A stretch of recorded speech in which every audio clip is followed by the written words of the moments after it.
안녕하세요, 북스형 카페 여러분. 자, 오늘은 이제 저번 시간에 이어서 이승만 정권 시대 때 정치 관련된 내용을 이제 진행을 해보겠습니다. 자, 이승만의 이제 정권 관련된 내용은 좀 예전에 이제 안 나왔다가 최근에 문제 나오죠. 그래서 그 당시 이승만 정권 시기 때 이런 개헌안을 중심으로 해갖고 봐주시는 것도 좋을 것 같아요. 그러면 내용을 이제 좀 보겠습니다. 자, 6.25 전쟁이 발발하기 직전에 제2대 국회의원이 이제 선거가 실시됐어요. 1950년 5월 30일 날 이제 실시해서 5.30 총선이라고 하거든요. 근데 요 선거에서 그 당시 일대 그 총선에 불참했던 이런 이제 남북 협상파들, 그러니까 이제 일종의 혁신계 세력들이죠. 이들이 대거 참여하면서 무소속으로 참여하면서 그 당시 이제 그 당시 여당이었던 대한국민당이라든지 뭐 민주국민당이 패퇴를 해요. 그래서 반여당, 반이승만 성향이었던 그 무소속 후보가 되고 이제 당선을 하게 되거든요. 그래서 이제 있고 그 다음에 이승만 정부는 또 각종 그 비리를 저지르고 반민족 행위를 옹호하여 국민들의 기대를 저버린 상태였고요. 그 다음에 이제 6.25 전쟁 때 그 앞에서 설명한 국민 방위군 사건이 있었죠. 그래서 1.4후 때 이제 이런 사건이 있었고 거기다가 이제 거창 양민 학살 사건이 폭로되면서 이제 이승만이 국회에서 더 이상 대통령에 재선할 가능성이 낮아졌어요. 그래서 이제 이승만이 꼼수를 이제 피웠는데 이때 이승만이 이제 자기를 지지할 수 있는 확고한 정당을 만들기 위해서 만든 것이 자유당이었죠. 예.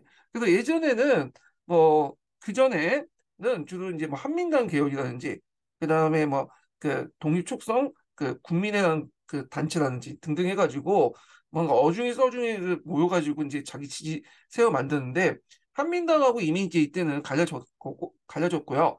그리고 자신들의 어떤 예전에 우당 뭐 대한국민당이나 뭐 민주국민당 등등 이런 세력들 좀 하나 통합을 해가지고 뭐냐면 강력한 야당을 이제 여당을 만들 필요가 있었어요. 그래서 자유당을 이제 창당을 했다. 그리고 그 전에 이미 이제 뭐냐면 한민당하고는 척을 뒀죠. 그래서 이 한민당이 이제 나중에 민주당으로 이렇게 바뀌게 되죠. 예. 그래서 이 한민당은 처음에는 그 이승만의 여당 역할을 했다가 나중에 자유당이 이제 그쯤 해서 야당으로 바뀌었다. 이렇게 보시면 될 것 같아요. 예. 자, 그 자유당을 창당해서 지지세를 결집하고 대통령 직선제 개혁을 추진했다. 왜냐하면 그 당시에는 농촌 인구가 상당히 많았어요. 예, 농촌 인구가 많다 보니까 이 농촌에 살고 있는 사람들이 상대적으로 교육 수준도 좀 낮고 정부에 이제 뭐냐면 좀 우호적인 사람도 많아요. 어, 그리고 그 이유가 또 정보가 또 농촌 같은 경우에 소통이 잘 안 되잖아요. 그러다 보니까 이게 정보가 좀 이게 뭐냐면 간제 언어를 통해서 그좀 선전하면 정부의 우호적인 어떤 분위기를 잘 조성할 수 있거든요. 이에 반해 도시 같은 경우에는 교육 수준도 상당히 높고 사람들이 밀접하게 이제 있다 보니까 서로 간의 의사소통도 잘 되고 커뮤니케이션도 잘 되죠. 그러니까 정부의 그 여론 공작에 잘 먹혀들지가 않아. 그래서 뭐냐면 이런 것을 노리고 그 당시 농촌을 토대로 뭐냐면 선거를 하면 분명히 이승만에 대한 지지가 높을 거다 이렇게 생각을 한 거죠. 그래갖고 이제 직선제 개헌안을 추진하게 되었다 이렇게 이제 보시면 돼요. 그래서 그 직선제와 그 당시 양원제를 이제 바탕으로 해서 헌법 개정안을 먼저 제출했는데 그 당시 이제 그 앞에서 얘기한 것처럼 그 국회 2대 국회 같은 경우는 반 이승만의 무소속 계열들이 되게 많았거든요. 결국에는 부결됐죠. 그 오히려 위원들은 국회에 이제 내각제 개헌안을 제출했어요. 자, 그래서 이런 이제 갈등 그 끝에 그 당시 이제 좀 그 당시 이제 수도가 부산이었죠. 그래서 좀 공포 분위기를 이제 조성할 필요가 있다고 생각을 해서 부산 때 계엄령을 선포하고 내각제 창성위원들의 헌병대로 연행을 하죠. 이걸 부산 정치파동이라고 해요. 그래서 이제 이들을 이제 헌병대에 가둬놓고는 그 뭐냐면 자기를 지지하는 세력들만 모아다가 뭐냐면 개헌안을 통과시켰죠. 그래서 이제 기립투표로 이제 이게 통과시켰어. 그래가지고 이걸 이제 뭐라고 하냐면 발췌 개헌이라고 해요. 발췌 개헌. 그래서 왜 발췌 개헌이냐면 대통령 직선제안과 그 당시 이제 내각 책임제안을 그 당시 이제 절충을 했다. 그래서 의회 내각 책임제안을 절충했다서 발췌했다. 내각 책임제안을 발췌했다서 발췌 개혁이었는데, 근데 요게 초점을 맞추는 게 아니라 요건 요거죠. 직선제안에 초점을 맞추는 거야. 요거 좀 기억을 해두시고요. 그 다음에 이제 발췌 개헌이나 후에 이제 4.3 계획, 4.3 개헌안 특징이 보면 양원제가 명시돼 있어요. 그래서 양원제 보면 민의원, 하원하고 참의원, 상원 이렇게 이제 구성이 되는데 실제로는 양원제 형태는 아니었죠. 예, 이거는 그냥 명시만 해놓은 거고 실제 하원 위주의 이제 뭐냐면 민의원 위주의 선거만 했다. 실제로 이제 우리가 이제 양원제 한 거는 이 공화국 때 들어서 양원제 한 거야. 그때 당시에는 그냥 명시만 해놓지 실제 선거는 하지 않았다. 이렇게 이제 보시면 될 것 같아요.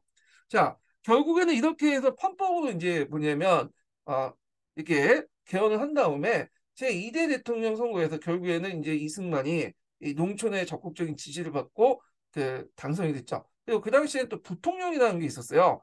그래서 부통령의 한패영도 이제 당선을 했는데 또 이제 이때 당시에 또 눈여볼 게 뭐냐면 지방자치 선거를 했거든요. 그 당시 이제 개헌안에 지방자치 내용도 있기 때문에 그래서 이 지방자치 선거에서 또 여당이 크게 승리했다. 뭐 그럴 수밖에 없었던 게 일단 지금처럼 뭐 이렇게 정보가 널리 소통된 것도 아니었고 간지 언론에다가 또 이제 뭐 지방 같은 경우에는 이제 그 야당의 어떤 들어가기 야당 참관인들의 어떤 관리가 감시가 좀 덜할 거 아니에요. 그다음에 간제 선거를 통해서 이렇게 대거 이제 뭐냐면 승리할 수 있었다. 이렇게 이제 보시면 될 것 같아요. 자, 그리고 이제 이 과정에서 등장했던 인물이 뭐냐면 이기붕이라는 사람이야. 이기붕 많이 들어봤죠? 나중에 이제 부통령까지 했던 사람들인데 이때 자유당 안에서도 상당히 여러 파벌들로 이제 구성되어 있었거든요. 근데 이 자유당 안에 이제 그 큰 파벌이 뭐냐면 민족청년단이 일었던 이범설이라는 사람이 있었어요. 이범설 계열을 제공하고 이기붕이 이 자유당의 당권을 차지하게 돼요. 그래서 실제 당 운영은 이기붕 중심으로 이제 운영하기 시작해요. 이때부터. 예. 자, 그 다음에 재선에 성공한 이승만은 강권을 이제 도입해서 1954년에 총선거에서 압승을 거뒀고요.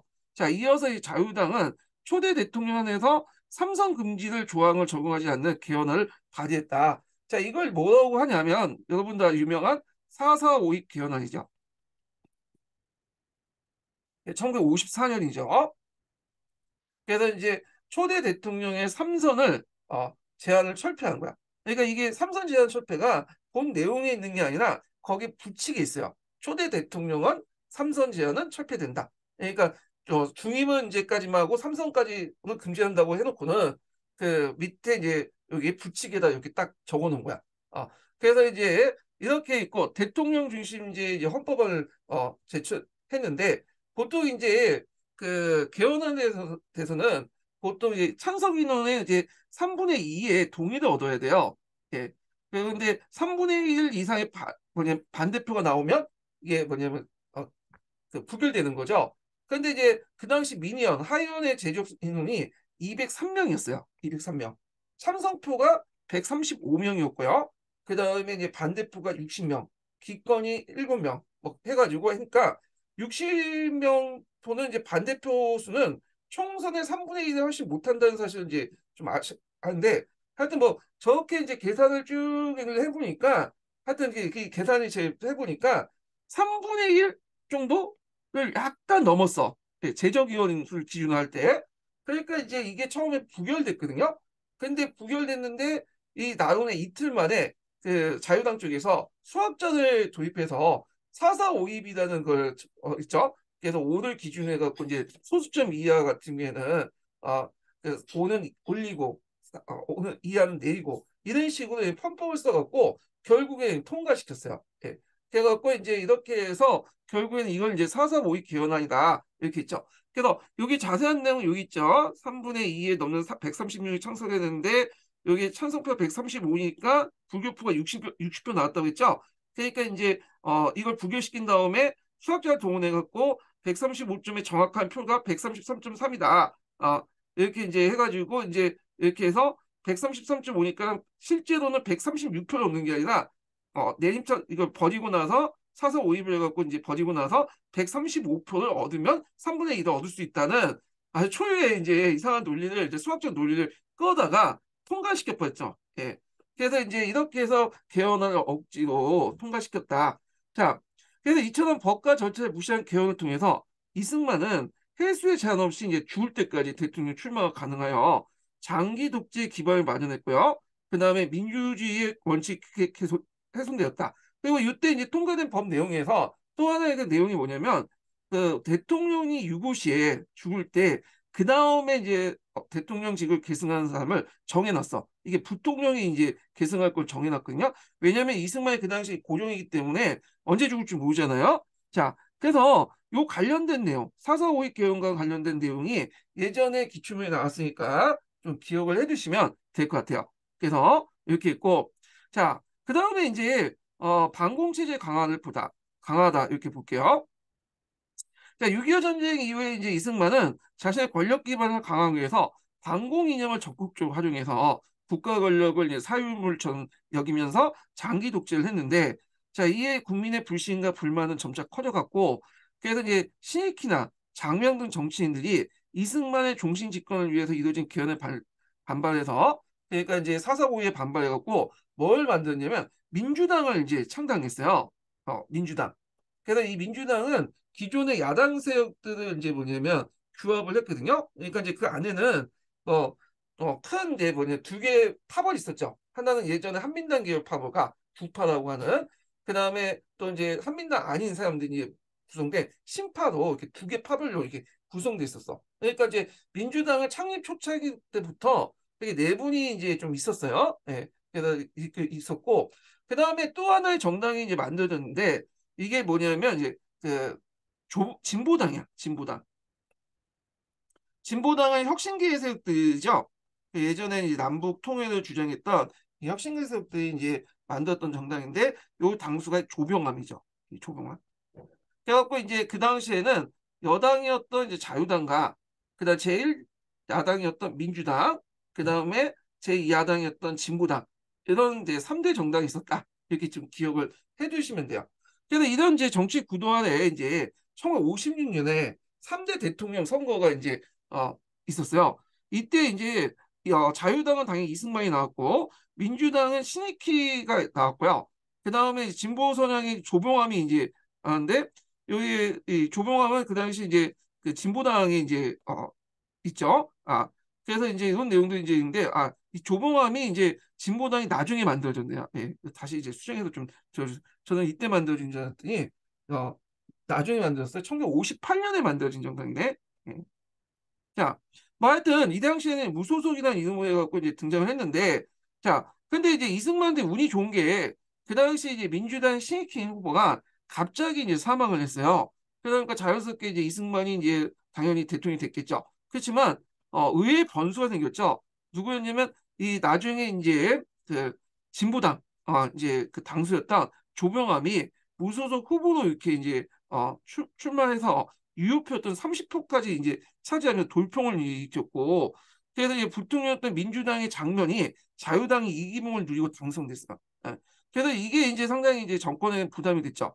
왜냐하면 조병암이 30%를 차지했다. 의미가 있는 게 뭐냐면 이승만은 그 당시 대통령이었고 강권을 동원해 갖고 충분히 이제 더 끌어올릴 수 있었겠죠.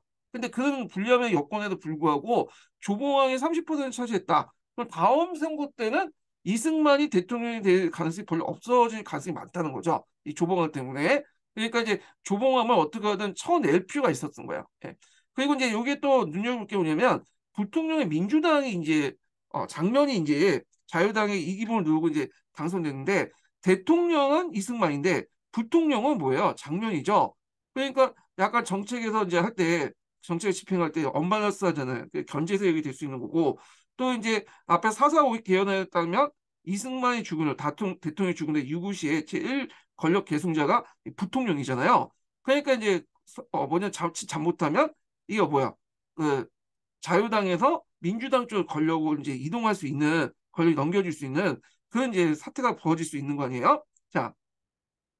이승만 정부는 반공 이념을 앞세워서 반대 세력 강력히 이제 억압하였는데, 이때 조봉암은 평화통일론을 주장했어요. 지금 보면 아주 당연한 논리인데 그 당시에는 이승만이 북진통일론을 내세웠기 때문에 평화통일론은 북한이 주장하는 걸 동조했다, 간첩이다 이렇게 이제 오해를 받을 수 있죠. 참고 이 조봉암은 일제 강점기 때 사회주의 운동을 했다가 나중에 이제 전학을 해가지고 이제 사회주의 세력하고 좀 약간 거리를 뒀죠. 그리고 이승만 정부 때 장관까지 했던 사람이에요. 하여튼 그렇게 했는데 그래서 이제 이 조봉암이 이제 그 당시 그 진보당을 창당하죠. 그래서 그 당시 이제 진보당을 이제 그 창당했는데 앞에서 이제 3대 대통령 선거 후에 그 1956년인가 57년인가 했던 그때 이게 정확한 창당 연간을 잘 모르겠는데 그 당시 이제 56년인가 57년인가 이제 그 뭐냐면 만들어진 당이야. 56년이 돼 있네요. 예. 앞에 58년이 됐는데 예, 수정해 주시고요. 결국에 이 진보당 사건 때문에 58년에 해체됐다. 이렇게 이제 보시면 될 것 같아요. 그래서 이제 그 당시 간첩죄와 국가보안법 위반으로 이제 혐의를 세워서 그 당시에 조봉환과 진보당 간부가 구속됐고 진보당은 정당 등록이 취소됐고요.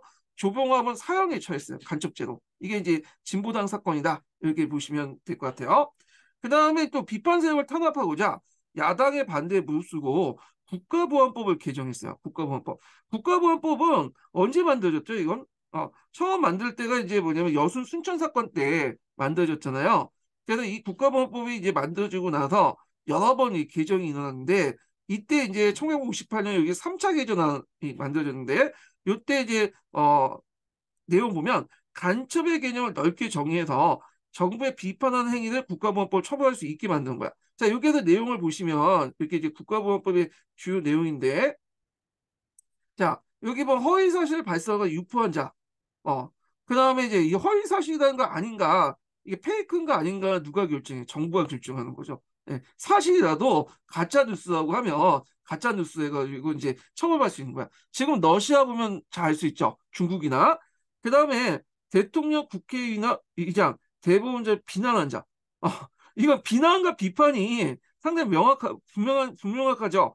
그러니까 이제 뭐 대통령을 비판했다고 비난했다, 욕설했다면서 자원낼 수도 있는 거고. 예. 그 다음에 이제 여긴 안 나왔지만 이적 행위에 대해 상당히 뭐냐면 간첩 행위까지 집어넣어요. 국가보안법 이적 행위라는 자. 자, 이적이라는 걸 적을 이롭게 하는 거잖아요. 근데 적을 이롭게 한다는 것 자체가 상당히 주관적인 판단이 들어가는 거잖아. 그러니까 이런 것도 다 뭐냐면 간첩부에서 국가보안법 이렇게 쳐놓을 수 있는 거야. 그래서 이때 국가보안법을 통과시키려고 하니까 그 당시 이제 뭐냐면 야당들이 당연히 반대를 할 수밖에 없고 여론도 별로 안 좋죠. 예. 그런데 이제 그 당시 자유당이 경위권 그러니까 이제 그 국회에 있는 경찰들 동원해 갖고 야당 의원들을 끌어낸 후에 이 자유당 의원만 개정을 통과시켰어요. 그래서 이제 요 사건을 이제 뭐라고 얘기하냐면 보안법 파동이라고 해요. 보안법 파동. 개정하면서 강제적으로 이제 야당 의원들 끌어내서 여당 의원들, 자유당 의원들만 했던 사건인데 이게 1958년에 일어났던 거죠. 예. 그래서 이제 이렇게 해서 자의적인 해석에 의해서 야당을 탄압할 수 있는 조항을 포함시켰다. 그리고 이제 이때 정부에 이제 비판했던 경향신문을 폐간하고요. 언론을 통제하면서 독재 체제를 강화시켰다. 예, 이렇게 이제 보시면 돼요. 그 당시 경향신문 같은 경우에는 야당지였거든요. 그래갖고 정부에 상당히 비판적인 논술도 되게 많이 실었어요. 그래서 이제 뭐 정부와 여당의 지휘 명령상, 그다음 다수의 북정 이런 논설 같은 걸 싣고 간첩 체포 사실도 보도하고요. 이때 간첩이라는 건 당연히 이승만이 만든 간첩이겠죠. 그리고 당등 해가지고 결국에는 이제 뭐냐면 자유당이 군정 법령 88호를 적용해가지고 59년에 경향신문을 폐간시켰어. 이 경향신문이 부활만 때 만들어진 신문이잖아요. 그래서 오랫동안 살아남았는데 요때 이제 폐간을 시킨 거야. 그러다가 다시 이제 뭐냐면 복간이 됐죠. 지금도 있죠. 경향신문.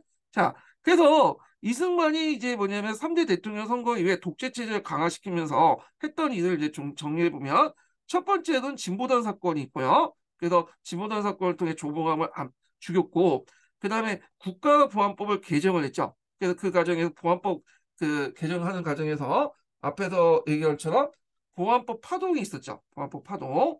그 다음에 세 번째가 이제 자기 비판적인 언론이었던 경향신문을 폐간을 시켰다.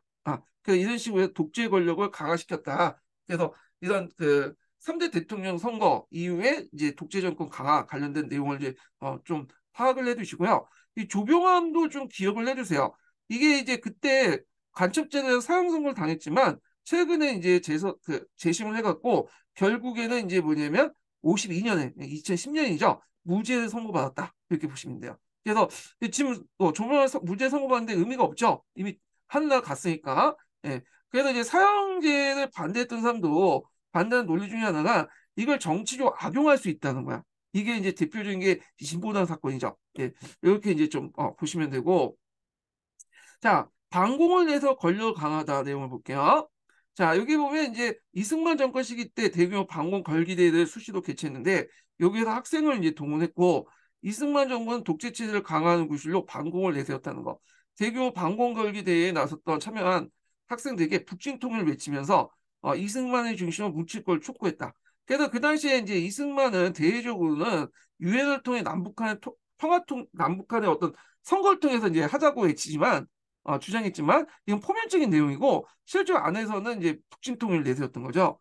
자, 그래서 이제 북한과 계속해서 대립한 전시체제였기 때문에 국민의 자유가 제한될 수 있는 분위기로 조성되었다는 거. 자, 그래서 이승만 정부에 저항하거나 반대한 행위는 다 공산주의로 이제 취급해가지고 뭐냐면 탄압당했죠. 그래서 초창기 때 4.19 혁명 일어날 때도 이승만이 나와가지고 이거 뭐냐면 공산당 선동회에서 일어난 거다 하면서 그 4.19를 일으켰던 시민들을 공산당 취급하면서 공격을 했잖아요. 예, 이런 거 연결시켜서 좀 보시면 될 것 같아요.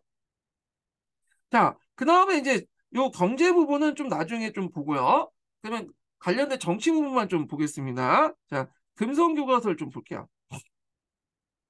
자, 금성국에서 보면 장기 집권에 의한 헌법 개정 내용이 있는데 요것도 이제 앞에 나온 것처럼 이제 그 1952년에 발췌기원안 관련된 내용이 있죠. 그래서 이때 이제 그 야당 국회의원을 체포해갖고 형병대 가둬놓고 이제 뭐 했는 통과시킨 부산 정치파동이 있었고요. 그래서 발췌기원을 이제 다 그 통과시켰고 그 다음에 6.25 전쟁 이후에 이제 사서보익 개혁 관련된 내용을 했다. 그래서 주요 내용은 이승만 대통령의 중임 제한을 폐지한다는 그 내용이고요. 예. 그 다음에 이제 3대 4대 이제 부통령 선거에서 정부통선에서 이승만이 대통령 당선됐고, 근데 이제 야당인 그 민주의 장면이 선출되었고, 진보성의 무속 대표였던 조병환이 평화통일을 주장했다는 거. 그리고 이제 앞에서 얘기한 3대 대통령 이후에 이제 뭐냐면 국가보안법을 해갖고 조병환에게 처형을 시키고, 그 다음에 경향신문을 폐간했다, 뭐 등등 이런 내용들 좀 기억을 해두시면 될 것 같아요. 자, 그 다음에 이제 해난교과서를 좀 볼게요. 자, 여기 보면 해상교과서 이제 보면 여기 쭉쭉 넘어가서 앞에 있어요. 네, 뒤에 있어요, 여기는. 자, 여기 보면 이제 그 6.25 전쟁 때 국민방위군 사건하고 거창 양민학살 때문에 이승만 대통령의 재선이 불투명해지니까 결국에는 황병과 폭력배를 동원해갖고 국회의원을 협박하는 가운데 기립투표로 해갖고 통과시켰고요. 그리고 이제 이렇게 사사보기 개헌안 관련된 내용 있죠. 그래서 요 내용이 있고 그 다음에 이제 요 사사보기 개헌으로 이제 이승만의 독재 가능성이 높아지자 거대 당일 야당을 건설한 움직임이 있었고 이때 민주당이 만들어졌죠. 근데 이때 혁신세력들이 제외됐고 그래서 혁신세력들이 나중에 이제 진보당을 만들어. 진보당. 그래서 여기에서 알 수 있듯이 이 민주당은 이승만의 자유당을 반대해서 좀 약간 진보적 색깔을 띠고 있지만 기본적으로 이들도 반공이 내재되어 있는 그 기본값으로 반공이 내재되어 있는 보수 정당이에요. 예, 이 사람들도. 그래서 우리나라에서 이제 실제로 이제 뭐냐면 진보 정당은 제 생각에 없는 것 같아. 예. 진보당은 뭐 민주당이 진보정당이 하는데 이거 제 생각은 똑같은 보수정당이고 국민의힘과 마찬가지로 그리고 이제 지금 있는 이제 뭐냐면 노동당이니 뭐 이런 등등 있죠. 그 후에 이제 그 여러 단체들 이 사람들도 엄밀히 말하면 내 진보적인 성향이라고 볼 수도 없고 그런데 하여튼 뭐 정치 얘기는 여기까지 하고 자 그 다음에 이제 3대 정부통령 선거 때 신익현이 이제 있지만 이 신익현에 대해서 잠깐 설명하다 마는데 갑자기 죽어요. 이 사람이 이제 그 익산역인가? 오늘날 예전에 이리역이죠. 이리역에 갔다가 거기 유세차했다 갑자기 죽거든요. 그래서 자연스럽게 이승만이 대통령이 됐던 거고요. 자, 그 다음에 조병암이 큰 표를 얻어가지고 이제 뭐냐면 그 있고 또 민주당 장면이 부통령에 대해서 야당에 대한 국민의 지지를 확인할 수 있었다. 자, 그 다음에 이승만은 반공주의를 활용하여 반대파를 탄압하고 지지를 결속시켰는데, 자, 정부는 남산을 비롯해서 전국의 대통령 동상을 세우고요. 그다음 각 지역에 기념공을 만들어 대통령 우상화 작업을 추진했다. 약간 이제 위쪽 동네하고 좀 비슷한 그런 행태를 보였죠. 그러니까 국민들은 국민회 등 대통령 총재에 있는 각종 사회단체에 가입하고 회비와 기부금을 부담했고요. 그 다음에 이제 학생들은 학도호국당 이거 외워두세요. 예. 여기 이승만이 이제 그 당시 국민회나 뭐 대한청년단, 학도호국단 같은 이제 여러 청년 조직을 만들어가지고 이게 여러 가지 행사라든지 이런 것들 동원을 했거든요. 그래서 그 당시 학생들을 대상으로 이 학도호국당을 이제 조직해갖고 군사훈련을 이제 받았고 정부가 주도하는 데모 및 각종 행사에 동원되었다. 이때 데모라는 건 간제 그 데모라고 보시면 될 것 같아요. 그래서 이때 학도국단이 나중에 이제 그 4.19 혁명 이후에 폐지됐다가 나중에 박정희가 유신 정권 세우고 날 때 다시 이게 부활하죠. 요거 예전에 한번 기출문제 나왔던 거야. 그 부분이. 예. 자, 그냥 도시의 중상층들은 정부의 방관과 그 당시 이제 침체된 경제에 대한 불만 때문에 야당을 지지했고요. 이때 이제 등장한 진보당은 책임 있는 민주정치와 평화통일을 주장하는 시민들의 지지를 얻었다. 그렇지만 이승만 정부는 간첩 혐의를 이제 세워서 조봉함을 사용하고 그다음 진보당을 해체했다. 그래서 이 진보당 관련된 내용이 여기 있죠. 진보당은 조봉함을 주축이 된 진보당 세력들은 어, 공상독재와 부패한 자본주의 독재를 모두 배격한다는 강령을 내고 결성했다. 그 민주주의를 통해서 혁신정치 실시민 평화통일과 민중을 위한 정책을 사람들의 지지를 받았다. 그래서 이 단체는 그 당시에 혁신계 단체였다고 보시면 돼요. 진보당. 그래서 남북 통일을 통해서 평화 통일을 통해서 남북을 통일하자는 이 혁신계 세력들이 상당히 이제 강세를 뻗쳤는데 그 대표적인 이제 정당이 진보당이었고요. 자, 진보당 해체했지만 혁신계 세력들은 계속 살아남았죠. 그래서 이들은 이제 후에 이 공화국까지 계속 가요. 이거 나중에 좀 얘기를 하고요. 자, 그래서 자유당은 국가보안법을 개정해서 혁신세력을 다시 성장하지 못하게 했다. 그래서 경향신문은 자유당 정권에 대한 비판적 기사를 쓰다가 폐간되었고요. 자, 이후 비판적인 정치활동과 언론 보도를 크게 위축했다. 아, 그리고 이제 이때 이제 수업도 안 하고 정부 행사에 동원된 학생들의 모습도 있죠. 한번 읽어보시고요. 예. 자, 그 다음에 이제 넘어가서 비상교과서를 좀 보겠습니다. 비상교과서. 자, 비상교과서를 보면 여기도 뭐 그렇게 비슷비슷해요. 예. 여기 발제 개헌 관련된 내용이 있고요. 그 다음에 여기 사사보위 개헌 관련된 내용이 있죠. 그래서 이제 이렇게 있고 뭐 진보단 사건 그런 등등이 있고요. 여기 위에 좀 내용을 보면 예전에 한번 기출이 아니라 저기 예전에 한국사 능력검증 시험에 나왔던 그 내용이 있어요. 그다음 1956년 이제 전 부통령 선거 때 야당이 민주당이 내걸었던 구호가 있죠. 유명하죠. 못 살겠다 갈아보자. 어, 그래서 이제 갈지 못하면 살 수 없다. 이렇게 이제 했는데 이승만 정부에서 내세웠던 또 구호가 있죠. 예. 그래서 자유당인데 갈아봤자 더 못 산다. 구간이 명간이다. 어, 그래서 이제 있고 나라를 위해 한평생 합신하여 또 모시자. 자, 이런 구호를 내렸어. 그래서 이제 이 구호 관련된 내용이 예전에 기출문에 나왔어요. 이게 이제 몇 대 대통령 선거 때 했던 거냐. 뭐 예전에 한국사 능력검증 시험에 나왔던 건데 이게 이제 3대 대통령 선거 관련된 내용이죠. 예. 자, 그 다음에 그 밑에 보면 이제 발췌 개헌하고 사서 오익 개헌안 관련된 내용인데 이거 한번 볼게요. 발췌 개헌은 2대 대통령 선거를 앞둔 1952년에 이루어졌다. 개헌안은 대통령 직선제와 양원제를 골자로 하는 정부 여당안과 내각 책임자를 중심한 야당안이 절충하여 만들어졌는데 기본 골자는 대통령 직선제예요. 양원제는 있지만 그 당시 이제 참의원 선거를 안 했죠. 그래서 실제로 단원제로 운영됐고 내각 책임제는 이제 그냥 형식상 좀 일부 뭐 뽑아갖고 썼어. 그래서 발제라고 하는 거야. 자, 그래서 이제 있고 그러나 이승만 정부 시기 때 참여연 선거는 실시되지 않았고 양원제 국회가 수립되지 않았다. 헌법에는 명시돼 있지만 실제 선거는 하지 않았어요. 예. 자, 그다음에 1954년에 자유당이 제출한 4.4.5.2 기원안은 삼성 금지 조항이 적용 배제. 그다음에 초대 대통령에 한해서 이제 삼성 금지 조항을 배제시키고 그다음에 대통령 유고 시 부통령 대통령직 승계제도를 갖고 있다. 요거 두 개의 내용이 시험 문제 예전에 나왔죠. 예. 외워두시고 삼성 개헌안은 136명이었는데 이걸 조작해갖고 135명 3.33이니까 4452에서 3을 버리고 135명이 3분의 2의 그 내용이다. 아, 그래서 3분의 정족수다 해가지고 계산해서 통과시켰죠. 자, 그래서 이제 이런 내용도 이제 좀 보시면 될 것 같아요. 자, 그 다음에 이제 뒤에 넘어가서 있고 그러면 이제 이승만 시기 때 경제 관련된 내용을 좀 보겠습니다. 예. 미래의 교과서부터 볼게요.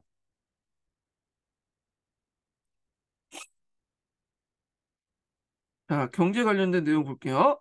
자, 전후 복구 사업을 진행하다 이렇게 보면 자, 이승만 정부는 전쟁으로 파괴된 산업시설을 복구하는 데 많은 노력을 기울였다. 그래서 주요 공장과 산업 기반이 갖춰지면서 경제가 점차 회복되었다. 전후 복구 과정에서 경제 성장률과 국민 총수득이 꾸준히 증가했지만 국민 대다수는 그 상당히 빈곤에 시달렸다. 전후 한국 경제는 미국의 원조 물자에 크게 위주했죠. 그래서 이제 한국 정부는 철강과 기계 등 생산재 지원을 이제 희망했으나 미국 잉여 농산물만 제공했어요. 그 이유가 뭐냐면 철강이나 기계 같은 생산재 지원을 하면 그 당시 이승만은 이제 북진통일로를 내세웠잖아요. 이걸 기반으로 해서 이제 뭐 무기 같은 걸 만들어가지고 북한을 공격할 수 있구나, 할 수 있구나 생각을 한 거야. 미국이 그걸 염두에 두고 소비재만 이제 지급하는 거야. 먹고 살 수 있을 정도만. 그래서 그 당시에 미국 같은 경우는 잉여 농산물이 넘치고 넘쳐났어요. 그래서 이 미국이 이제 미공법을 통해서 인형 농산물들을 그 당시 못 먹고 못 사는 특히 이제 그 한국 같은 신미 국가들에게 나눠줬거든요. 예. 그래서 이제 이 인형 농산물 바탕으로 해서 가공하는 삼백산업이 발달됐어요.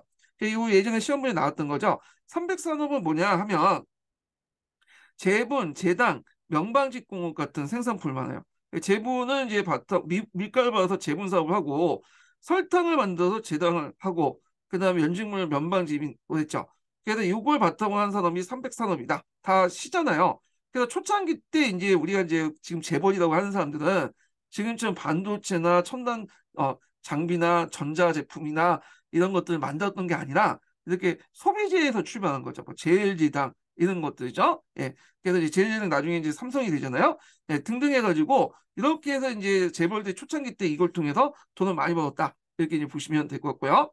자, 그 다음에 이승만 정부 때 기속재산 처리법이라는 게 있어요. 자, 이게 이제 전에도 한번 얘기를 했는데 이게 뭐냐 하면 그 당시 이제 기속재산, 그러니까 이제 적산이죠. 그 당시 일본인이 놨던 기업들이 있어요. 이 기업들을 미 군정에서 관리하고 있다가 이승만 정부가 넘겨받았거든요.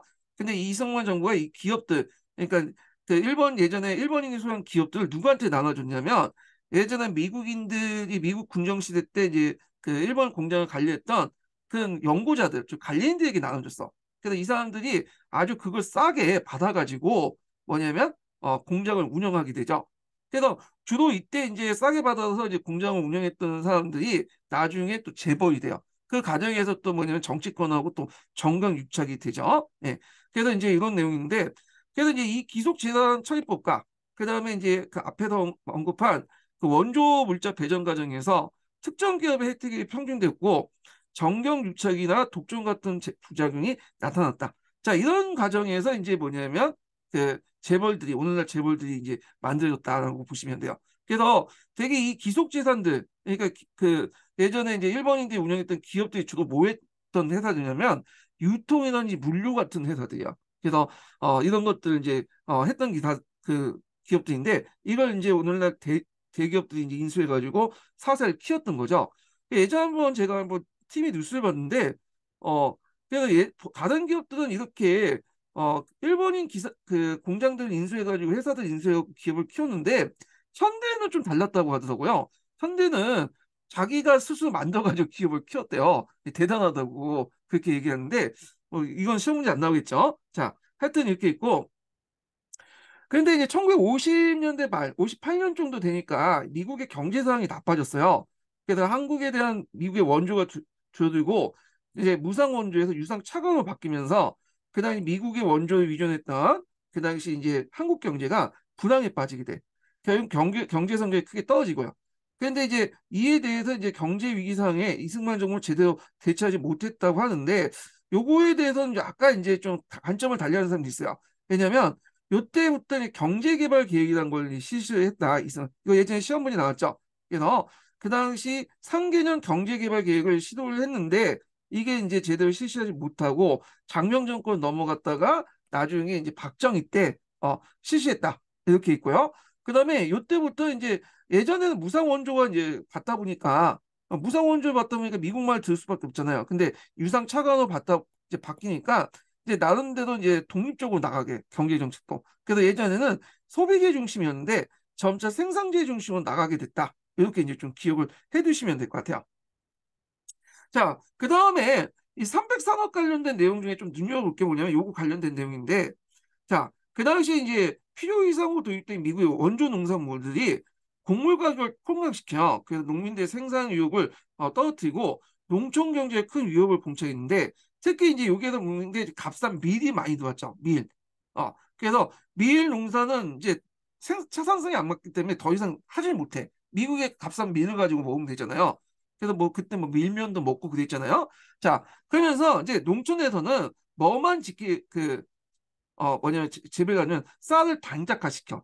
예, 쌀 단작화가 일어나죠.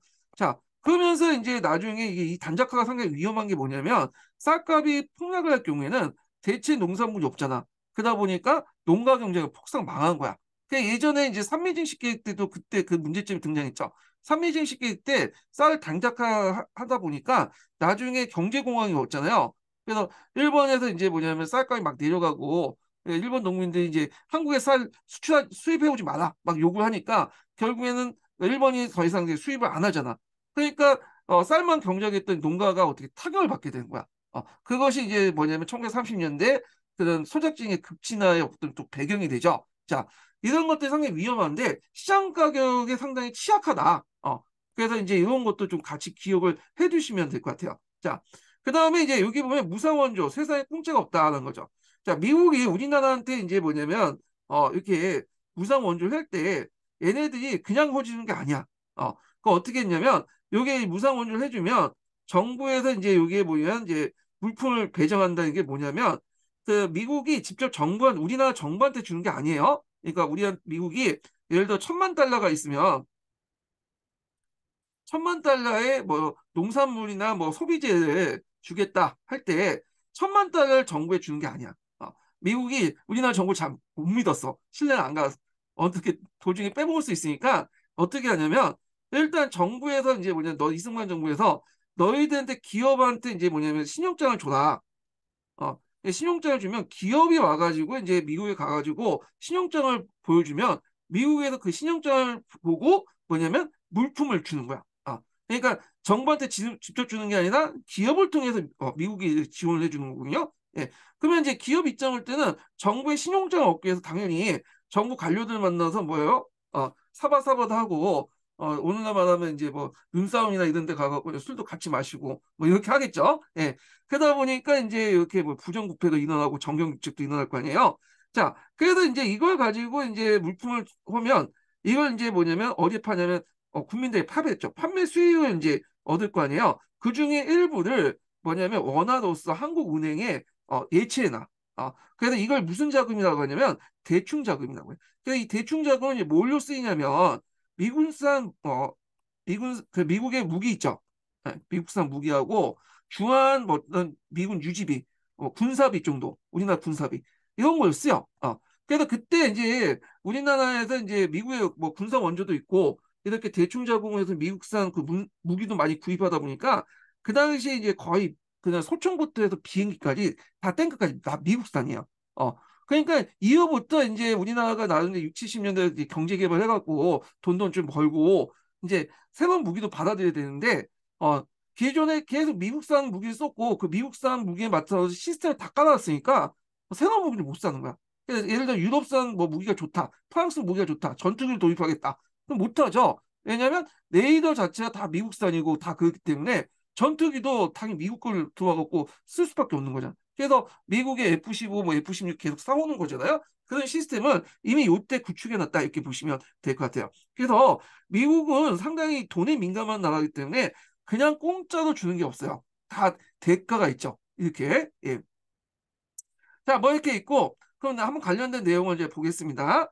자, 한국 정부는 미국부터 원조받은 농산물을 민간 기업에 분배하고 그 대가로 받은 자금을 한국은행에 이체했는데 대충 자금을 한다. 이렇게 이제 보시면 되고, 자, 이 대충 자금은 한미합동경제위원회 감독 아래 사용되는데 그 절반 정도는 미국산 무기구입, 뭐 주한미군 유지비, 또 군사비 등등, 또 경제 뭐 개발 같은 거 이런 것들을 썼다. 이렇게 보시면 될 것 같아요.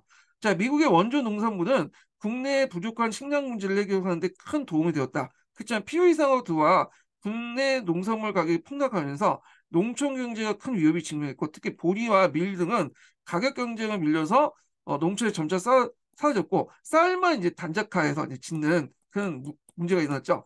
이러한 과정에서 한국은 미국산 무기와 농산물의 주요 시장이 됐고 이 상황이 오늘까지 쭉 이어지고 있는 거예요. 그 앞에서 미국산 무기를 우리나라가 도입할 수밖에 없는 그 구조를 이미 요때부터 이제 1950년대부터 만들어놨다는 거야. 예. 그래서 이런 내용도 좀 기억을 해두시면 될 것 같고요. 자, 그 다음에 전후 생활의 모습을 한번 읽어보세요. 뭐 이런 것들은 나올 리가 없겠죠. 다만 여기 좀 눈여볼 게 뭐냐면 여기 자유부인이라는 소설이 있어요. 어, 그래서 이 자유부인이 예전에 한번 09년 기출문제 예문으로 나온 적이 있거든요. 요때 그 분위기가 어떤 시기상을 물어봤어요. 이게 1950년대야. 이승만 통치 시기죠. 그 이승만 통치 시기 물어놓고 이승만의 이제 그런 때 일을 물어본 적 있어요. 이게 그래서 이제 요것만 한번 읽어볼게요. 자, 대학 교수 남편을 둔 주인공은 남성들과 댄스홀에 진전하고 어린 대학생, 일명 제비들에게 걸려서 서양춤을 배운다는 내용으로 사회에 충격을 주었다.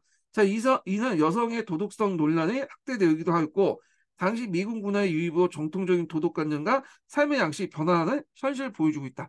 그래서 자유부인이 1950년대에 뭐냐면 나왔던 소설책으로서 당시 여성의 어떤 그 가치관, 이런 변화상을 잘 보여주는 어, 소설책이다. 이렇게 기억을 해주시고요. 요 관련된 내용이 예전에 09년 기출문제 예문에 나왔기 때문에 제가 좀 언급을 했던 거고요. 자, 그 다음에 이제 금성교과서를 좀 볼게요.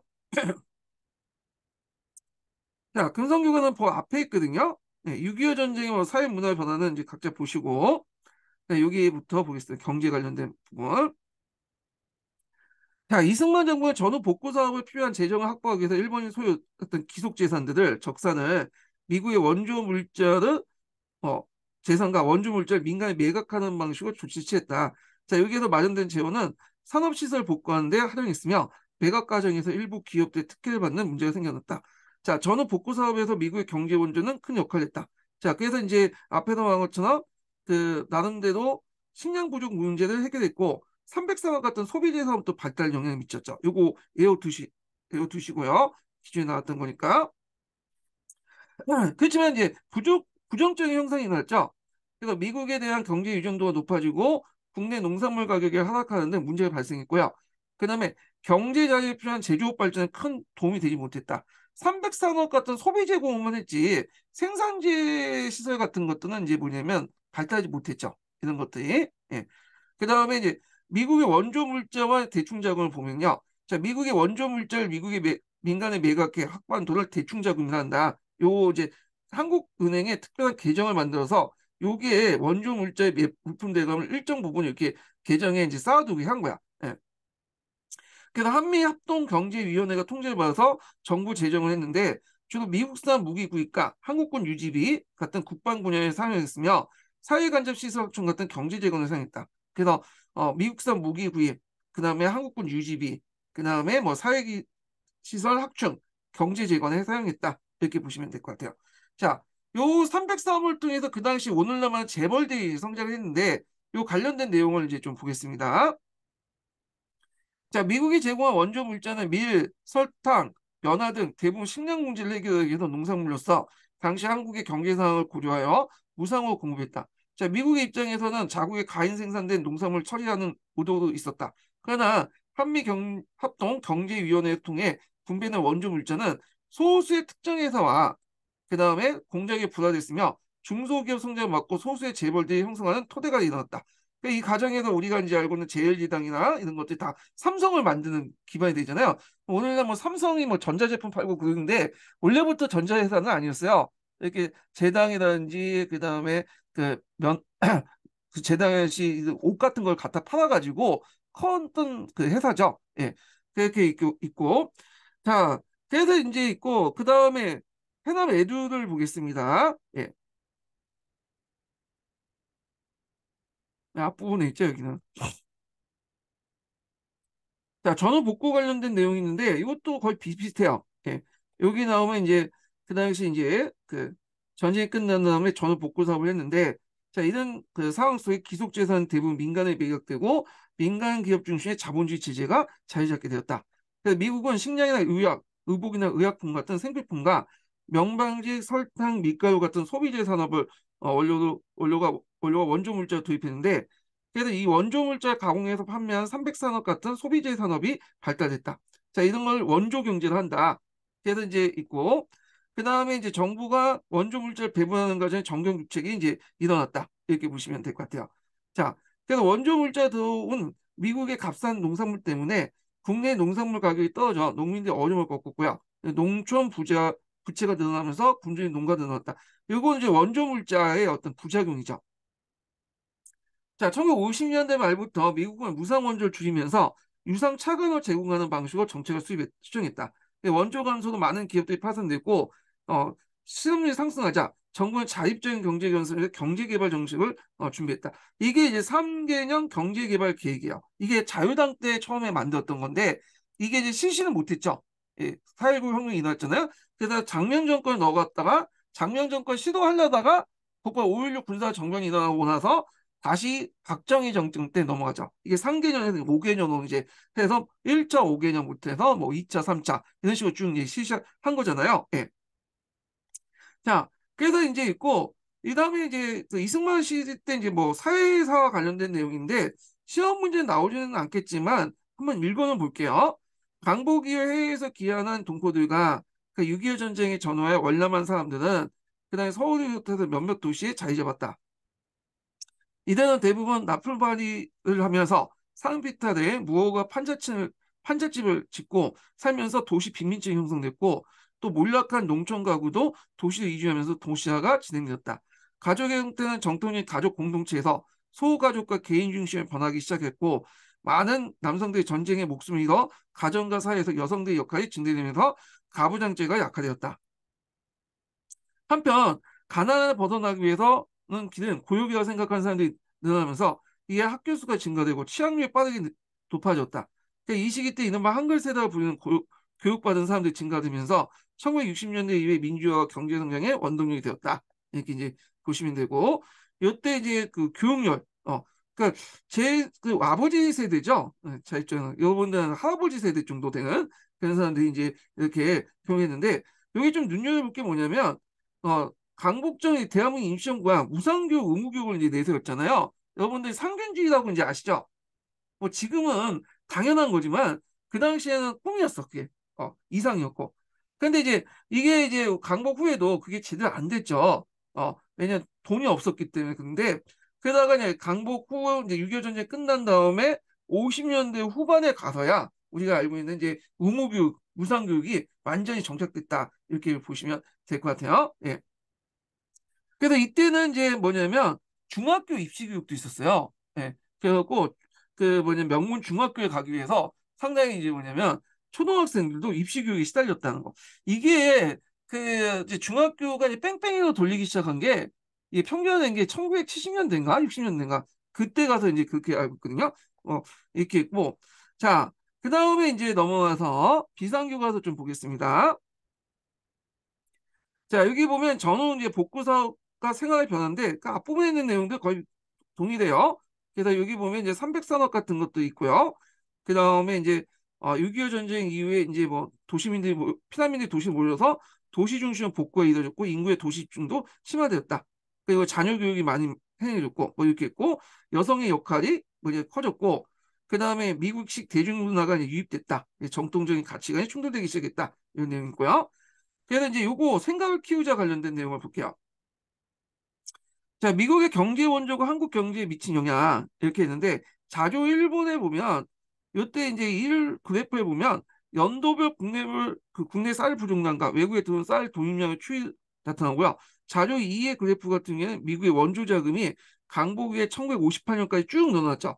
여기까지가 무상 원조야. 그러다 이렇게 급속하게 이제 하는데 요때부터는 이제 미국 경제 상황이 안 좋아지면서 유상 차관을 돌릴 때요. 예, 이렇게 보시면 될 것 같고요.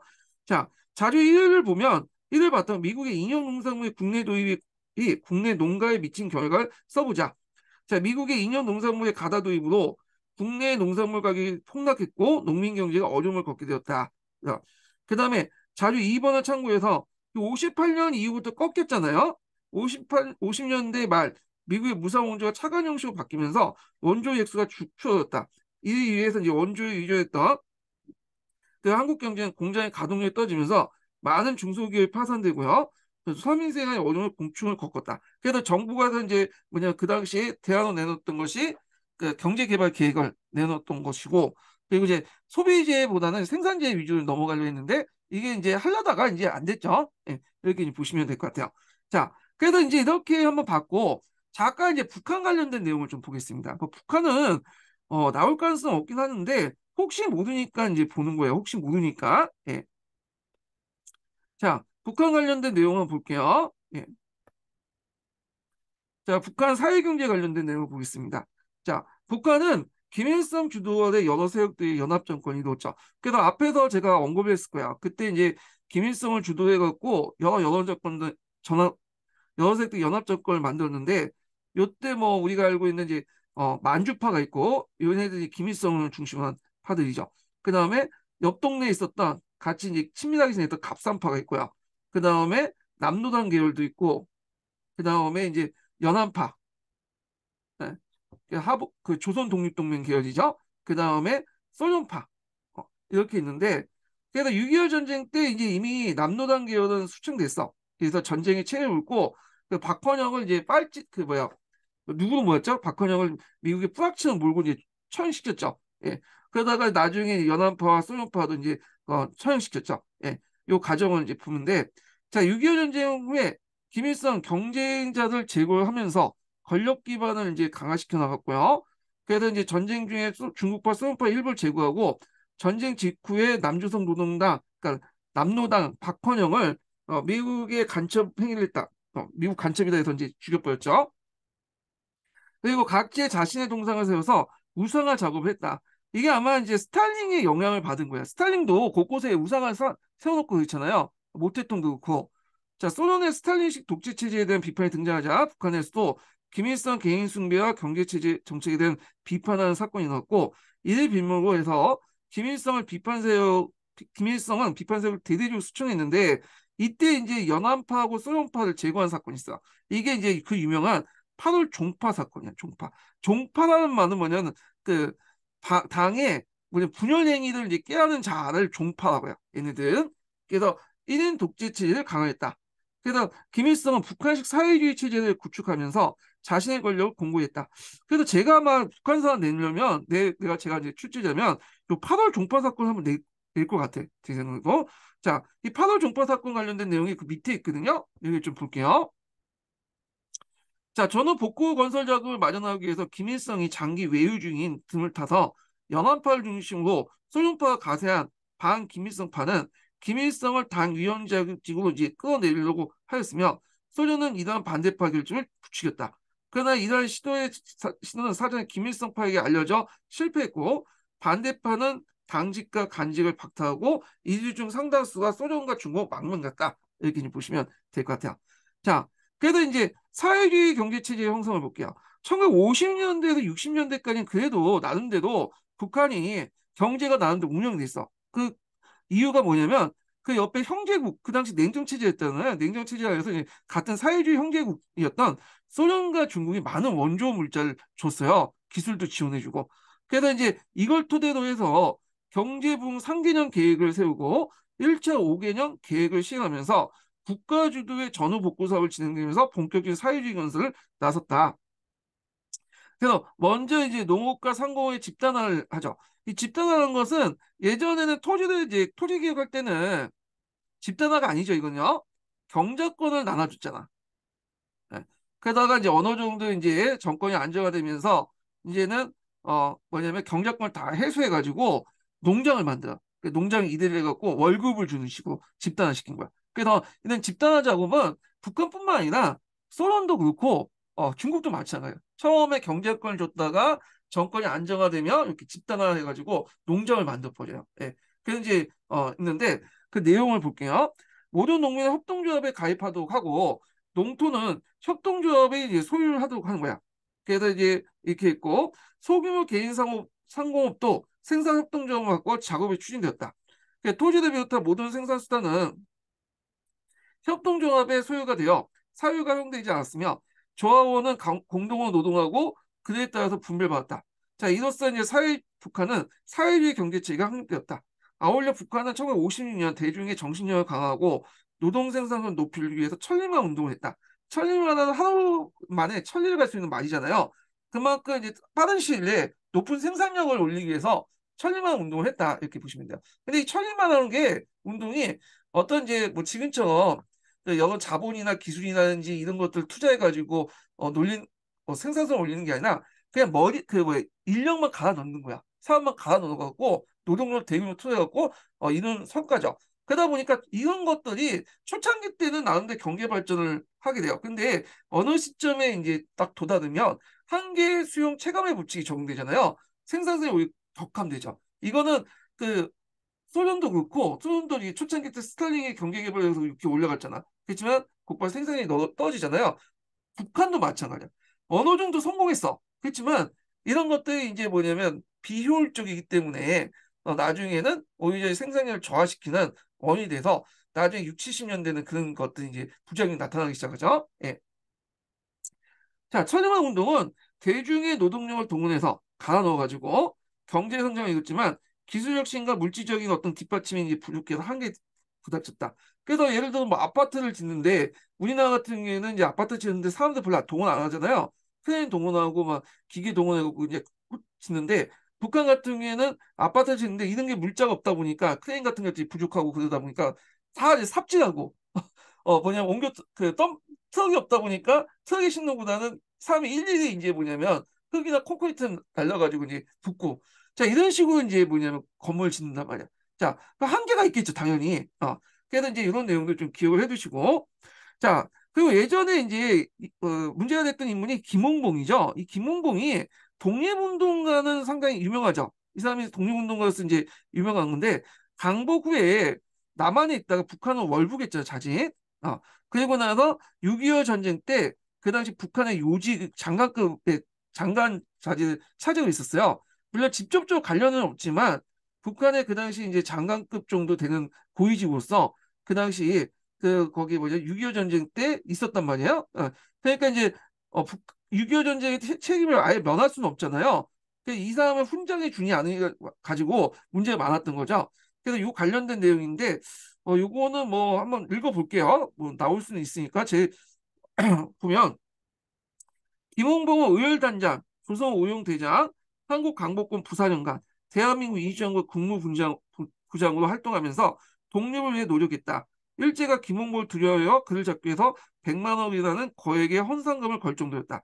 자, 강복 이후에 귀국한 김홍봉은 자화합작을 추진하는 등 민족국가의 건설을 힘썼다. 하지만 1947년 3월에 친일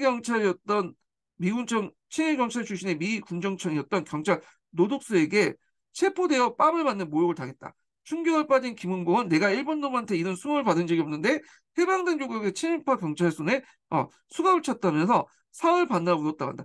자, 모멸감과 신병 위협에 시달렸던 김은봉은 남북협상에 참여한 후 북한에 머물렀고 이후 이제 북한 정권에 수입할 고위직까지 올랐는데 이 사람이 이제 6.25 전쟁 때 장관직까지 이제 뭐냐면 장관까지 이제 뭐냐면 연임했죠. 그렇지만 나중에 김홍봉 독재 권력을 강화했던 김일성에 수청당했다. 그러니까 조국의 독립을 위해서 노력한 김홍봉 그동안 남북 양쪽에 외면받는 비운의 인물로 남았다. 이렇게 했는데 요게 이제 팩트 체크를 좀 할 필요가 있는데 요 내용이죠. 요거에 대해서 확실치가 않아요. 이 김홍봉이 직접 얘기한 게 아니거든요. 이게 김홍봉의 일가 친척이 말한 얘기야. 예, 김홍봉이 직접 얘기한 것도 아니고. 그래서 이것 때문에 이제 김홍봉이 요즘 넘어갔냐. 이건 그래요. 예, 이거는 들은 얘기이기 때문에 확실하지 않죠. 이거는 확실하지 않는 얘기고. 그래서 김홍봉 같은 경우에는 우리는 그래도 김홍봉이라는 이름을 알잖아요. 근데 북한에서는 김홍봉 이름을 언급도 안 해요. 예. 이 김홍봉이 뭐 나중에 무정부주의였다가 이제 사회주의자도 이제 변신하고 그랬는데, 왜냐면 김홍봉이 그 북한에서는 그 당시에 김일성을 중한 만주파를 제외하고는 나머지 뭐 갑산파라든지 뭐 무정부주의라든지 뭐 이런 여러 파들 다른 사회주의 인정 안 해. 교과서 씻어놓지도 않아. 애들. 근데 오히려 남한에서 뭐냐면 그래도 이제 다른 그 북한의 그 사회주의색들이나 김홍보 같은 사람들 기록을 해놨죠. 배우고 있잖아요. 근데 북한에서는 아예 배우지 않아. 몰라요. 북한 사람들은. 김홍보이 누군지 언급을 안 하니까. 오히려 유일하게 이제 하는 거는 다 김일성이야. 김일성. 예. 그런 것들 이제 좀 기억을 해두시면 될 것 같고. 자, 그래서 이제 이렇게 이제 있고, 그다음에 금성교과서를 좀 보겠습니다. 네.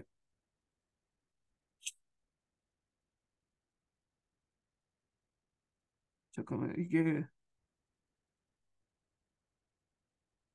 잠깐만요.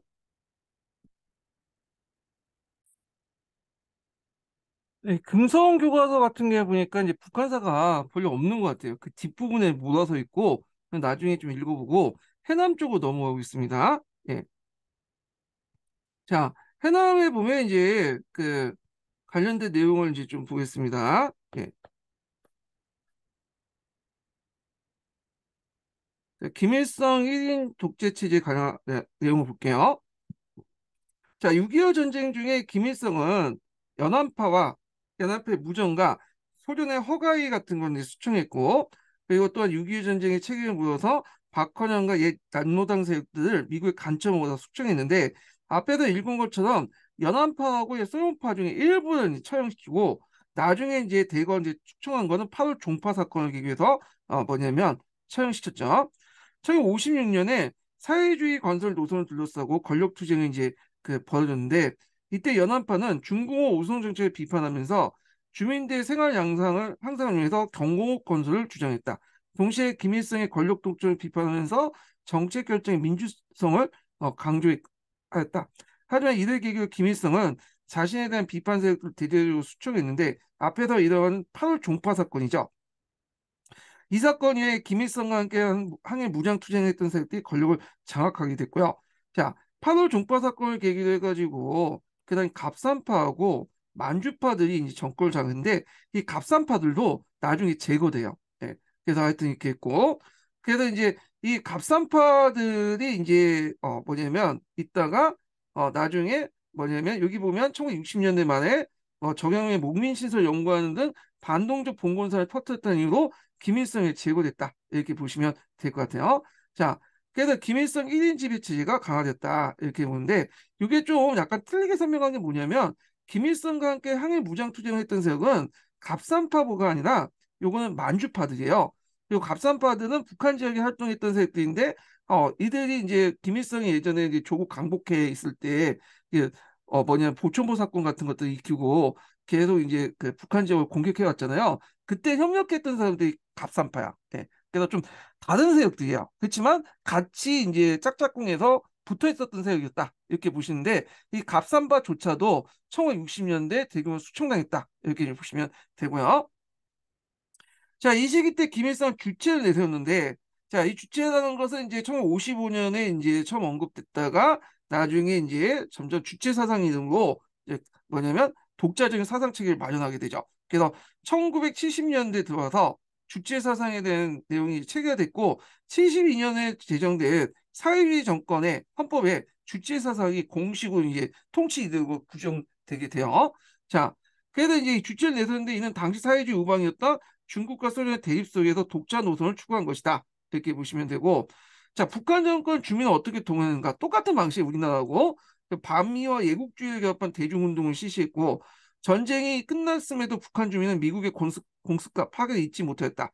그래서 북한 정권은 주민들의 공포와 두려움을 반미 예국주의를 조장해서 국가에 대한 충성심을 강화하고 사회를 통합하려고 했다. 반미 예국주의와 함께 북한 주민을 결속시킨 게 천리마 운동이었다. 천리마 운동은 주민들 생산 의욕을 고취하고 하울 종파 사건으로 드러난 노동당 내의 갈등과 대립을 극복하는 데 이용했다. 예.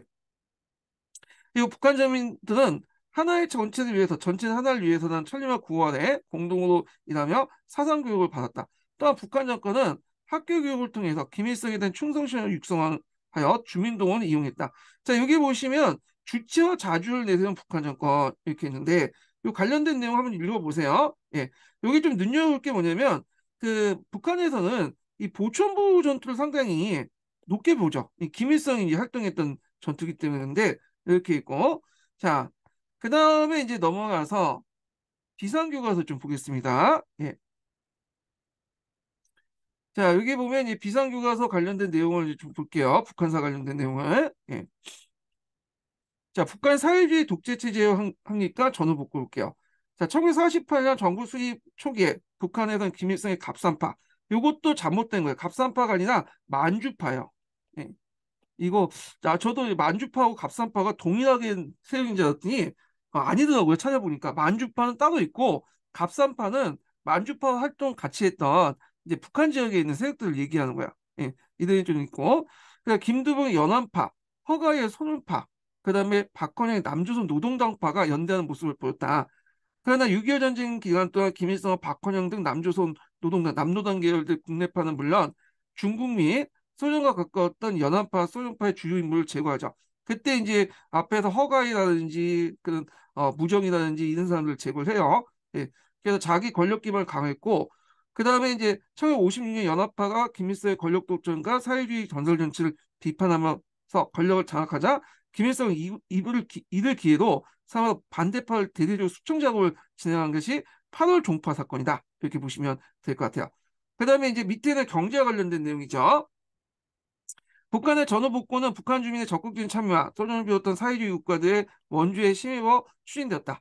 북한은 1954년 전후복구 3개년 계획을 시작함에 따라서 본격적으로 복구 사업을 전개했고 1956년에 그다음 천리만 운동을 거쳐서 그 당시 이제 노동력 최대한 동원해서 생산량을 높이고자 했으며 경제개발 5개년 계획을 실시했다. 그리고 남한도 경제개발 5개년 실시했는데 북한도 경제개발 5개년 실시했어. 남한보다 더 빨리 실시했죠. 이게 그러니까 초반에는 천리만 운동이 경제발전에 이바지하였지만 점차 노동력 강제 동원이라는 한계점을 나타났고 1958년에 토지들이 비롯한 모든 생산 수단을 통합하고 수입한 노동력을 따라서 수확물을 분배받는 노동협동화 정책이 전면적으로 시행했다. 그러니까 집단화죠. 예, 협동조합 만들어 놓고 그다음 상공업이라든지 농업을 다 이렇게 국가가 통제를 하는 거잖아요. 자, 그래서 이를 통해서 이제 뭐냐면 북한의 사회주의 경제체가 확립되었다. 이렇게 이제 보시면 될 것 같아요. 자, 이렇게 해서 이제 북한사 관련된 초창기 때 50년대 북한사 관련된 내용을 좀 얘기를 했고요. 그 다음에 이제 미래행 교과서 넘어가서 이제 뭘 보시냐면 4.19 혁명 관련된 내용을 이제 보겠습니다. 예. 이 4.19 혁명은 나올 것 같은데 의외로 안 나오더라고요. 임용시험에서는. 그래서 4.19 혁명 안 나오고 뒤에 이제 그 장면 정권 있죠. 장면 정권 때 이제 그 당시 혁신계 통일운동 관련된 내용들만 언급됐었어요. 예. 그래서 근데 이제 뭐 수능이라든지 한국사 능력 검증이라든지 이런 데서는 4.19 혁명이 자주 나오죠. 그래서 언젠가 한번 나올 것 같아. 이 부분이. 예. 그래서 하여튼 뭐 4.19 혁명 관련된 내용을 좀 볼게요. 예. 먼저 이제 4.19 혁명의 배경, 가정 그 관련된 내용을 좀 보겠습니다. 예. 자, 조직적인 부정선거가 준비되다 이렇게 보면 되는데, 자, 대통령 이승만의 반공 독재가 이제 계속되는 가운데 경제적 어려움이 더해지자 민심은 정부의 등을 돌렸다. 자, 이승만 정부와 자유당은 다가오는 이제 정부통령 선거, 그러니까 4대 대통령 선거죠. 그래갖고 이제 그 해서 대대적인 부정선거를 저지르면서 권력을 유지하고자 했다. 그래서 85세 고령의 이승만에게 건강상 문제가 생기면 앞에서 사서 모의 개혁 때 이제 대통령에 문제가 생기면 부통령직으로 넘어가잖아요. 그래서 부통령에게 대통령을 승계하기 때문에 반드시 이번에 장면이 아니라 자유당의 후보인 이기붕이 부통령을 당선시키려고 했어요.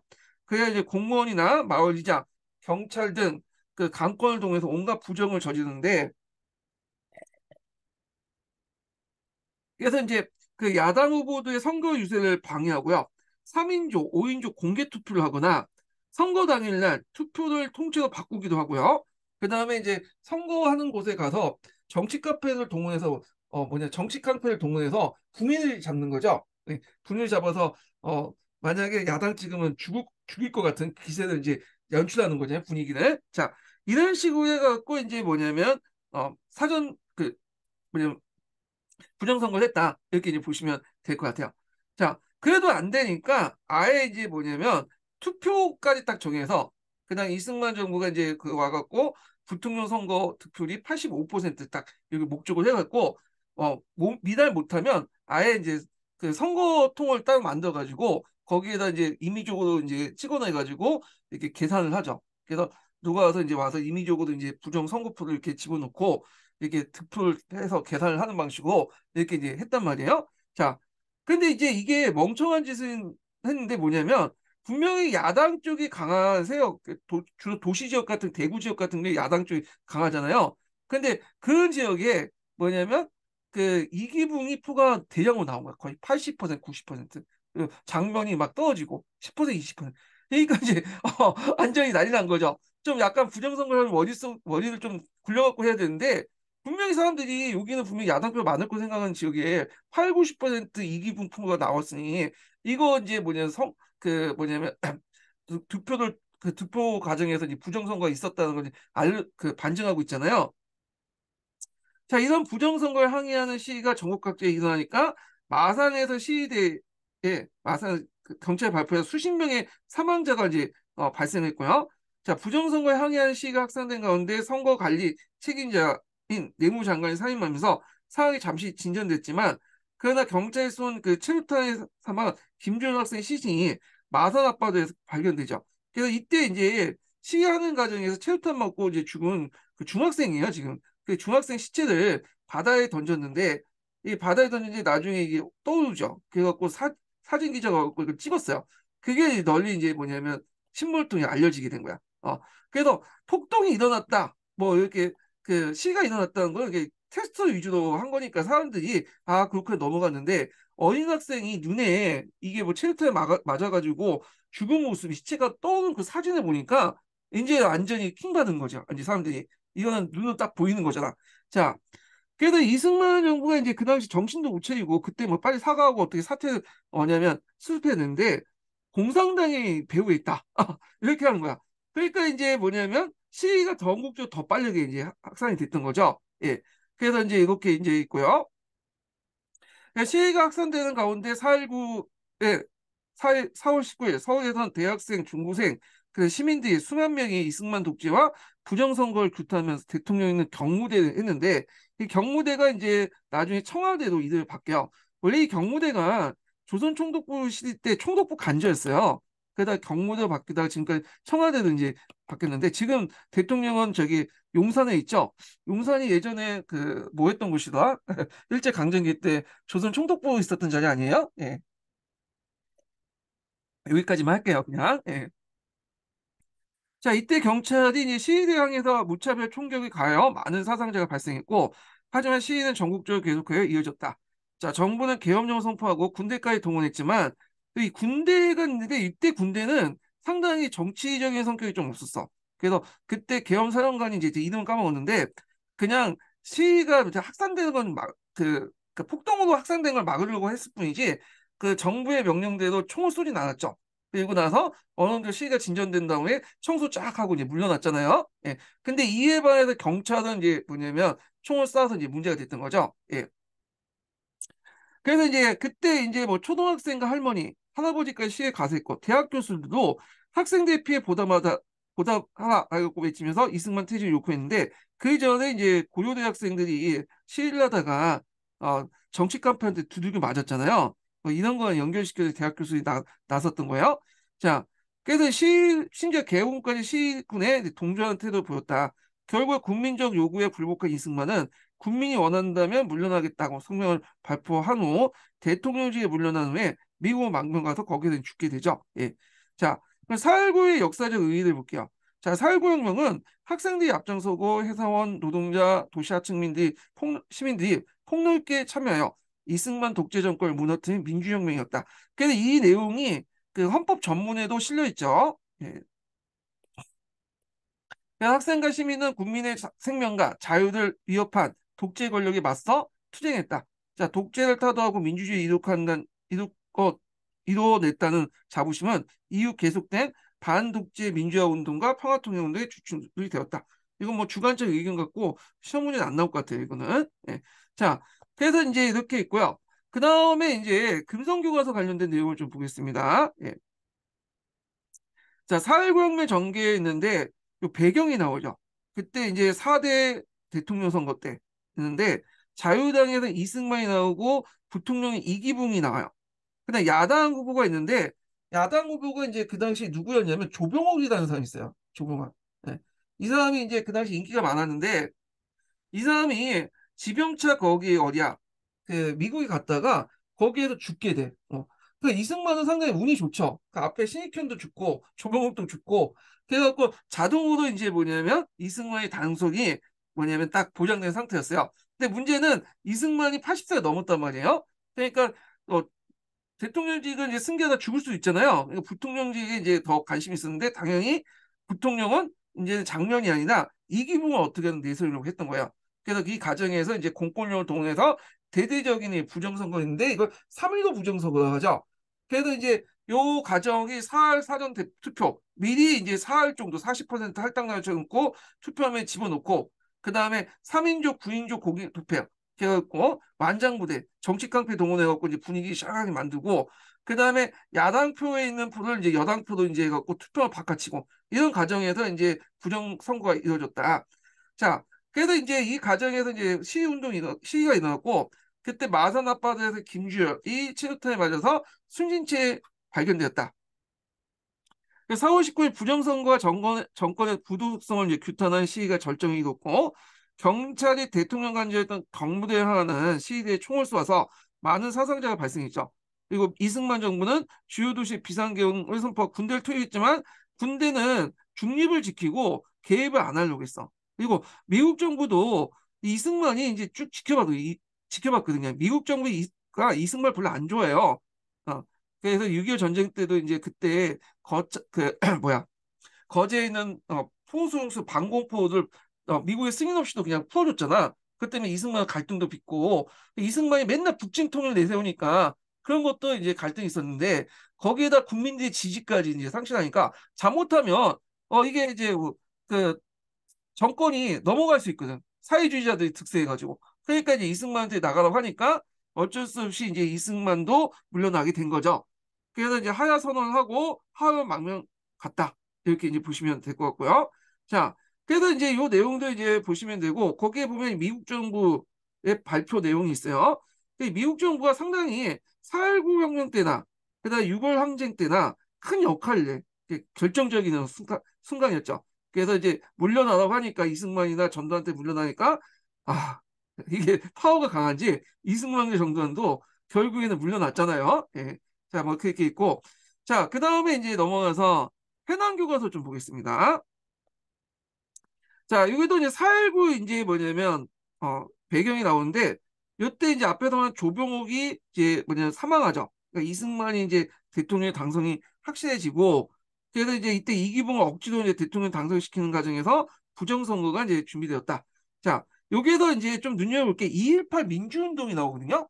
제가 이제 대구에 갔을 때 대구에 2.18 공원이 있더라고. 그래서 예전에 난 2.18이 뭔지를 몰랐는데 이게 왜 일어났냐면 그 자유당이 이제 야당의 이제 민주당 선거 유세장을 가지 못해도 그 일요일 날 학생들을 등교를 시켰어요. 그러니까 이제 요게 대구 시내 고등학생들이 벌인 그 시위 사건을 2.28 대구 학생 시위 사건을 이게 촉발해가지고 나중에 3.15 그 뭐냐면 4.19 혁명이 일어났다고 하더라고요. 예. 뭐 하여튼 이렇게 했는데 2.18 민주화 운동 이렇게 좀 기억을 해두시면 되고요. 참고로 대구는 지금 완전히 뭐냐면 그 보수 정당의 표잖아요. 되게 국민의힘. 근데 그 전까지는 제가 알기로는 80년대까지만 해도 박정희 전두환 대통령 때까지만 해도 여기가 야당 지역이었어요. 야당 철저하게. 그래서 이제 있는데 하여튼 이제 이거 좀 있고 한번 읽어보겠습니다. 야당 부통령 후보인 장면의 대구 유세에 고등학생의 참여를 막기 위해서 교육당국이 일요일 등교를 지시했다. 자, 이게 고등학생들이 학원 자유화 부장을 외치면서 시위를 전개했다. 이게 2.18 민주화 운동이라는 거. 그래서 이제 이어서 민주당은 자유당의 부정선거 계획을 폭로했다. 그래서 이제 사흘 투표제 뭐 등등 얘기 해가지고 했다는 거. 요것도 외워두시는 것도 좀 괜찮을 것 같아. 이거 쓰고 나올 수가 있잖아. 예. 그래서 이제 있고 그 다음에 이제 민주당과 학생들이 공명선거 실시를 주장하는 가운데 3월 15일 예상대로 부정선거를 시행했다. 이게 3월도 부정선거죠.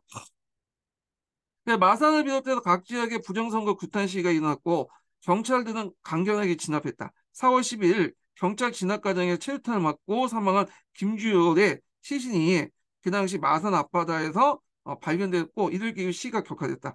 정부는 배후에 공산당이 있다고 발표했지만 확산되는 시위를 막을 수 없었다. 자, 마산 시 이후 대학생들이 시위에 정면으로 나섰고 그리고 4월 19일 서울의 중고등학생들과 대학생, 시민들이 수십 명이 가담한 시위대는 3.15 선거는 무효다. 부정선거 다시 하자. 외치며 대통령이 있는 경무대에 항했다. 그래서 정부는 비상기업을 이제 선포하고 경찰은 시위대 향해서 뭐냐면 총을 쏘았다. 그러니까 그 과정에 사망자나 부상자가 엄청나게 생겼고요. 결국에는 이제 그 대학 교수도 시위의 배후에 공산당이나 야당이 있는 거 아니며 민주주의하는 학생들 정의감 의심하지 말라는 시국선언도 반포하고 결국에는 군인도 중립을 지키고 또 미국도 물러나고 하니까 결국에 이승만이 대통령 자리를 물러나서 하원을 망명했다. 이 내용이 있어요. 자, 그래서 이제 이 내용 보시면 되고요. 4.19 혁명가는 그때 학생들, 대학생들은 별로 없었죠. 주로 이 고등학생들이야. 그 당시 고등학생은 20%밖에 안 됐어요. 그러니까 이제 일제 강점기 때도 주로 고등학생, 그 다음에 여기도 고등학생. 그러니까 그 당시 중고등학교 정도 나오면 상당히 엘리트 계층이었어요. 오늘날 그 뭐냐 명문대 정도 그런 사람들이었는데 그래서 이제 이 사람들이 들고 일어났다는 거죠. 네, 참 대단한 거죠. 근데 이 사람들이 나중에 다 꼰대짓 하잖아요. 네, 있는데 자 이때 이제 이들이 왜 이제 뭐냐면 일어났냐 이렇게 보면 자 고등학생들은 일제 강점기 때 교육받은 세대와 달리 학교에 민주주의를 배운 첫 세대였고 토론과 회의도 익숙했다. 정부는 앞에서 말하는 학도국단을 만들어서 학생들 정치를 동원되었다. 1960년 정 부통령 선거 기간에 자유당 후보의 환영 행사에 학생들이 수업까지 중단시켜 동원했다. 정부의 학생 동원은 역설적이게도 고등학생들이 선거나 정치에 관심을 가지는 결과로 이어졌다. 왜냐하면 하도 이제 환영 행사나 이런 데 동원되니까 뭐야 불만이 뭐냐 가질 수밖에 없겠죠. 그러다 보니까 정치에 이렇게 관심이 갖는 이런 모습을 보이는데 요즘 학생들은 정치에 관심이 없잖아요. 근데 이들도 아마 이렇게 지금 그 당시처럼 이제 정치적 행사에 동원되면 정치에 스스로 관심을 가질 수밖에 없을 것 같아. 그래서 그런지 말고 요즘엔 동원 안 하죠. 예. 자, 하여튼 이렇게 있고, 자, 고등학생은 3.15 부정선거 반대 시, 4.19 경무대 시위를 적극적으로 참여했다. 그러니까 학생들의 시위를 지켜봤던 시민들, 교사들도 민주주의가 실현되어야 한다면서 시위에 참여하기 시작했다. 그래서 고등학생들의 민주주의 향한 순수한 열정이 도화선이 되어 4.19 혁명이 시작되었고 마침내 독재 정권이 무너졌다. 이렇게 이제 보고 있죠. 그 다음에 이제 비상교과서 좀 보겠습니다. 예. 뭐 비상교과서도 비슷비슷해요. 3.15 부정선거의 배경 관련된 내용이 나왔고요. 그 다음에 이 관련된 가정들이 나왔죠. 예. 그래서 이제 있고, 그 다음에 그 자유당의 부정선거 지형에서 사전 투표제, 3인조 또는 5인조 공개 투표, 야당 찬간인 축출, 거기에다 이제 뭐냐, 앞에서 정치 깡패 동원해서 완장부대 같은 것들을 이제 동원을 했고요. 예. 자, 그리고 4.19 혁명의 전개 과정을 보면요. 여기 이제 쭉 관련된 내용이 있는데 거의 비슷비슷해요. 예. 그래서 요것만 읽어볼게요. 자, 이승만 정부는 시위 확산을 막고자 전국 대도시에 계엄령을 선포했다. 자, 이후 시위는 잠시 소강 상태에 보였다. 그러나 4월 25일 대학 교수 20명이 200명이 시위대에 지지하는 시국선언을 발표하고 가두 시위를 벌이자 여기에 힘을 얻은 그 당시 이제 시민들이 밤새 시위를 벌였다. 마침내 이제 4월 26일 이승만은 국민의 요구를 받아들여 사퇴하고 미국을 망명했다. 자, 이단 4.19 혁명은 학생과 시민의 힘으로 독재 정권을 무너뜨린 민주주의 혁명으로서 이후 민주주의 발전에 중요한 토대가 되었다. 이렇게 좀 보시면 될 것 같아요. 자, 그래서 이제 이렇게 해서 이제 4.19 혁명 관련된 내용을 이제 했고요. 다음 좀 쉬었다가 그 뭐냐 제2공화국으로 넘어갈게요. 제2공화국.